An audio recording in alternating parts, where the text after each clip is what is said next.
घेतलेलं आहे. भाजप एक वॉशिंग मशीन आहे, इकडे डाग लागलेला आहे, आतमध्ये आणा, पुन्हा धुवून स्वच्छ होऊन बाहेर पडलं जाईल. नवनाथ पक्षाचं काय चाललेलं आहे?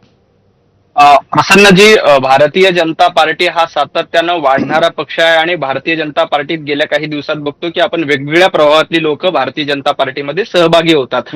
सुधाकरजी बडगुजर त्याचपैकी एक आहेत. Bharatiya Janata party washing machine centre आहे का? तर अजिबात नाही. भारतीय जनता पार्टीमध्ये येऊन कोणी जर का सुधारत असतील तर त्याला आक्षेप घेण्याचं कारण नाही.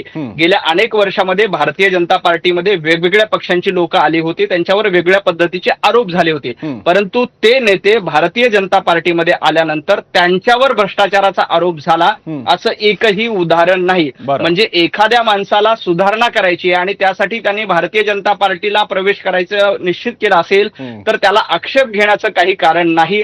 भारतीय जनता पार्टीमध्ये आल्यानंतर भारतीय जनता पार्टीची शिस्त, भारतीय जनता पार्टी ज्या पद्धतीनं वागते, राष्ट्रप्रथम या विचाराने काम करते, त्याच पद्धतीनं काम करणारे लोक बघितले आहेत. भले त्यांच्यावर आधी कुठलेही आरोप झाले असले तरी भारतीय जनता पार्टीत आल्यानंतर अशा एकाही नेत्यांवर एकही विरोधी पक्ष आरोप करू शकलेला नाही. त्यामुळं आपल्याला माहिती आहे की संत ज्ञानेश्वरांनी सांगितले की जे खळांची व्यंकटी सांडो, आपल्याला माणसं संपवायची नसतात, त्यातलं वाईट पण घालवायचं असतं. जर का एखाद्यावर अशा पद्धतीचे आरोप होऊन तो भारतीय जनता पार्टीमध्ये चांगल्या गोष्टी करण्यासाठी आदरणीय पंतप्रधान नरेंद्रजी मोदी 2047 पर्यंत विकसित भारत करण्याचं स्वप्न बघतायत. आदरणीय देवेंद्रजी फडणवीस साहेब महाराष्ट्राला विकासाच्या दृष्टीने घेऊन जात आहेत आणि त्याला पाठिंबा देण्यासाठी, त्या मोहिमेत सहभागी होण्यासाठी कोणी चांगल्या हेतून येत असेल तर त्याचं स्वागत केलं पाहिजे. नवनाथजी, आषाढी जवळच आहे. तुम्हाला ज्ञानोबा माऊलींचं एक काय ओळ आठवली तुम्हाला, जे खळांची व्यंकटी सांडो